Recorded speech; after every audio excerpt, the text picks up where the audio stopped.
Hola, soy María José Mora, directora del Festival Dansa Valencia.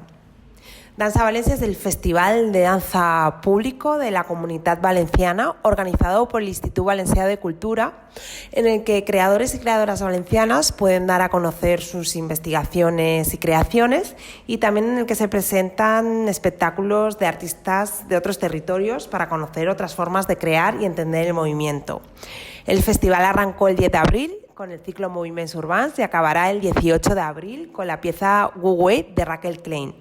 Durante estos días vamos a asistir a la danza en todos sus formatos y creaciones realizadas desde puntos de vista muy diferentes.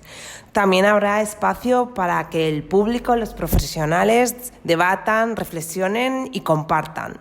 Estamos ante una edición muy especial por el cúmulo de sensaciones y emociones que como sociedad estamos viviendo a causa de la pandemia, y creemos que en esta edición el festival recoge todas estas vivencias y se presentan a través del movimiento. Por eso esperamos que cada persona que se acerque al festival conecte con la danza a través de este cúmulo de sensaciones y emociones.